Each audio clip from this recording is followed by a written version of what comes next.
"I didn't know it was this fake." That comment was posted to an early expose of Man vs. Wild Season 1 Episode 5, while Bear Grylls' other survival missions have featured everything from rented horses to volcanic landscapes created by smoke machines. We're gonna go over every available example where Bear Grylls might not have been telling the truth, including multiple responses from the man himself, so you can come to your own conclusion about whether or not the show was real. A TV survivalist caught cutting corners. This was the first example of Bear Grylls being called out for fakery, and it came on the 24th of July 2007, just 4 days after the end of the first season. The article was written after Mark Weinert, one of the show's consultants, came forward to talk about the ways in which the first season was staged. Mark began by explaining that while in the Sierra Nevada mountains, Grylls was seen supposedly sleeping under a rock beside a small life-saving fire. On this little overhang here, here's all I've really got now. Our shelter for the night. It's not very nice. Yet in all actuality, Grylls instead spent each night at the Pines Resort in Bass Lake, which was advertised as a cozy getaway for families, and is a luxurious hotel with its own spa on a lake, as well as television, stone fireplaces, hot tubs, and internet access. However, this isn't the only part of the episode which has since been exposed as fake. Only a few minutes after waking from the campsite, which he apparently didn't even sleep at, Grylls runs into a group of wild Mustang before talking about how unusual it was to see them out in the wild. A chance to use an old Native American mode of transport comes my way. And this is such a privilege to see. They're probably loose horses that have broken free maybe from a ranch. He spends the next couple of minutes gaining the trust of the wild horses before trying to jump onto one without success, which is interesting as, according to a Reddit post, Bear Grylls breaking a wild Mustang was actually a choreographed scene shot with a domesticated horse from a nearby ranch. The post included a video which has sadly now been deleted, yet there are comments on other websites to back up the claim, such as, "The wild horses in the American West are uncombed, skittish wild creatures with scrapes and cockleburs, not the gentle manicured saddle horse which was seen in that episode," alongside YouTube comments such as, "I grew up near Reno, Nevada and spent a lot of time watching wild horses. The proof that he never roped a wild horse, he's still alive." On top of this, Mark Weiner then explained that Season 1 Episode 9, in which Grylls is supposedly surviving on a scarce desert island, was actually filmed off the coast of Hawaii, where Grylls spent his evenings in a motel. During the same episode, Grylls can be seen making a bamboo raft on the beach, which even included a fishnet sail, yet this was also debunked after Weiner explained he actually led a team of builders to construct the raft. It was then taken apart so that Grylls could be shown building it on camera. However, it was Season 1 Episode 5 on Mount Kilauea that was the most suspicious of them all. At the beginning of the episode, Grylls was supposedly walking on an active volcano, shown by sulfur dioxide gas which was steaming from the surface. Sulfur dioxide gas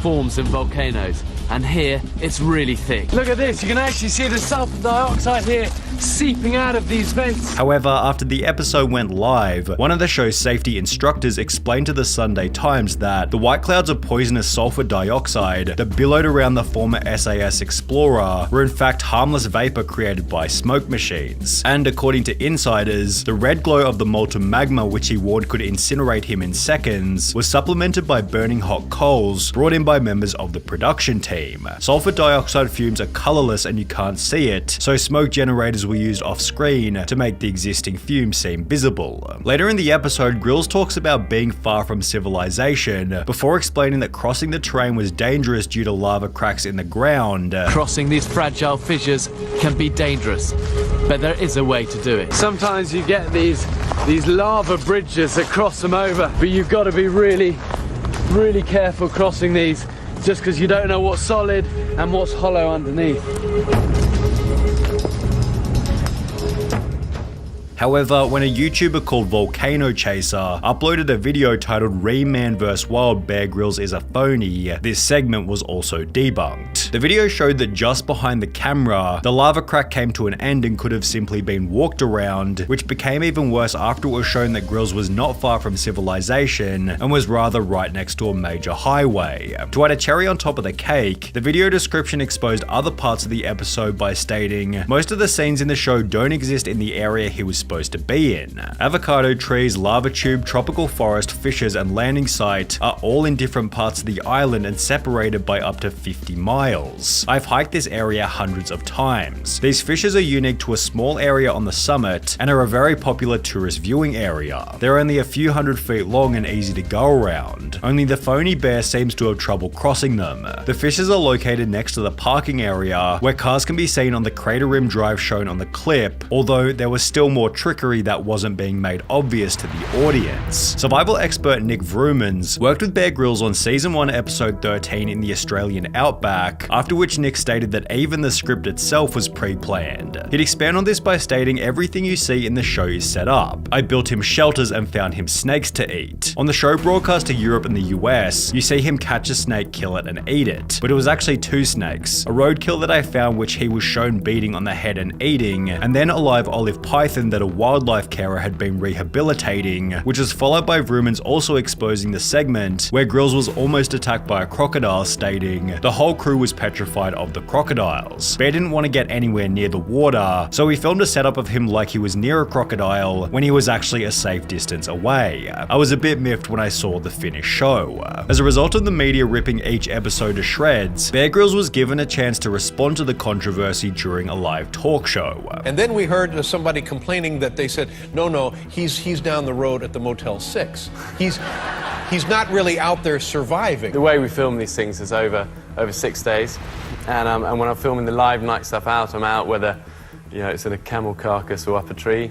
And then when we're not filming the night stuff, I'll stay with the crew, wherever that is, whether it's in a tented camp area in the Sahara or a jungle lodge, in a rainforest or wherever. Grylls would then issue a public apology stating, if people felt misled on how the first series was represented, I'm really sorry for that. He added, I'm the person that takes the rap for these things, even though I'm not always involved in the editing side of it, which is followed by the show promising to be 100% transparent going into the future. To cover themselves, the second season opened with a disclaimer, however, it's not like this did anything to convince viewers of the show's authenticity. If I had to choose one person to be stranded on a desert island with, it would be Bear Grylls. That way he would have his crew with him, and they would probably pay for us to stay in a nice hotel or something, which became even worse after the show was exposed for a different stunt. During the episode in the African savannah, Grylls is shown squeezing water out of elephant dung, which by itself didn't seem all that troublesome. However, when Canadian survival expert Les Stroud, host of the show Survivor Man, responded to the episode in a Reddit AMA,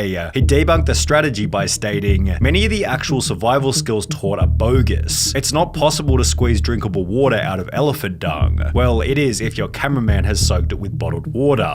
I would even go so far as to say that some of the skills, if followed and attempted in a real survival situation, could result in worsening the situation, with this comment coming alongside a few instances of Les Stroud dissing Man vs. Wild for its lack of authenticity. I was wondering if you've ever had the opportunity to meet Bear Grylls. I haven't, because I'm out overnight and there's nobody else out there. What are your thoughts on Bear Grylls?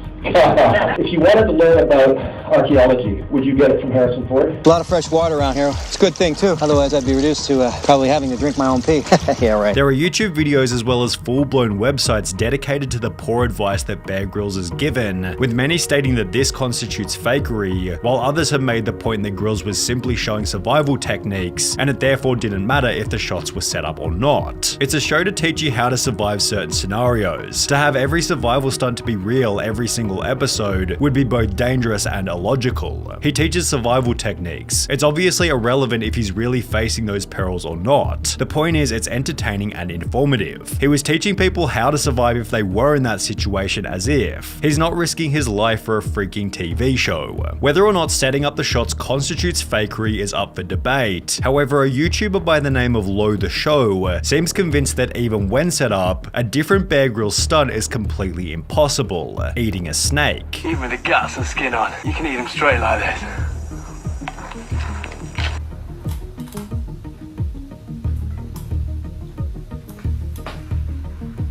Not possible. Although in other episodes, Bear Grylls has shown himself eating snakes in their entirety, so I wouldn't call the video by Low the Show all that much of a debunk. However, if we want slightly better evidence, we have to look at a video posted by Justin Wallace titled "Climber Cringe Bear Grylls Confirmed Top Roper." Justin, who's clearly an avid climber, spends the video criticizing an advertisement in which Bear Grylls is climbing a difficult route in Utah. Grylls is shown to be using all the wrong gear. Guess we're using the Mountaineer's coil, which you don't really do, especially when you're trad climbing in Moab, because it just kinks up your rope. Sorry, bud, but a single wire gate on your harness isn't gonna do much for you. Tying all the wrong knots. What the hell knot is that? Kinda looks like a bowline, but not really. And even climbing the wall incorrectly.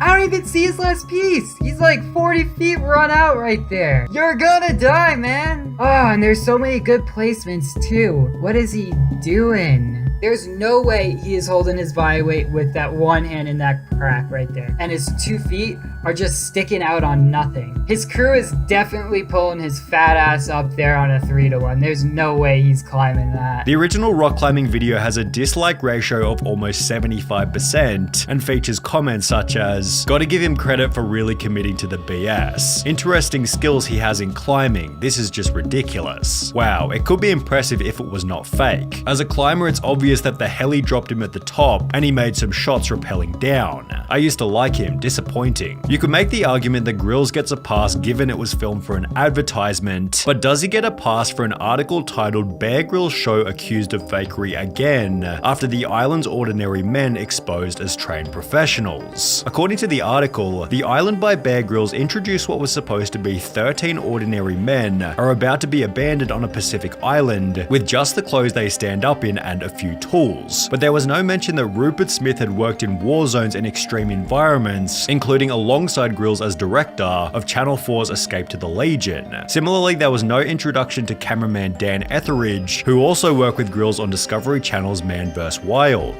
Kif McManus, a sound recordist with 10 years experience in some of the world's most dangerous places, also failed to get a mention. The article also revealed that 2 caiman crocodiles had been manually released onto the island, and that the rare source of fresh drinking water found by those on the show was actually a rubber-lined pool set up by the production crew. Channel 4 responded to the featuring of trained professionals by stating, "It clearly states in the program voiceover that trained crew are part of the experiment, living under the exact same conditions as the other men. Like all of the men on the island, their professions are captioned on screen and their backgrounds are discussed. Biographies are also on the Channel 4 website," before going on to address the crocodiles and drinking water by stating, "We had to ensure the island's only water supply, a muddy pool, would last through filming in the dry season, and that there was enough native animals and native vegetation that could sustain the men for 28 days, as long as they had the ingenuity to find it, catch it, and kill it," which you have to admit is a pretty decent statement.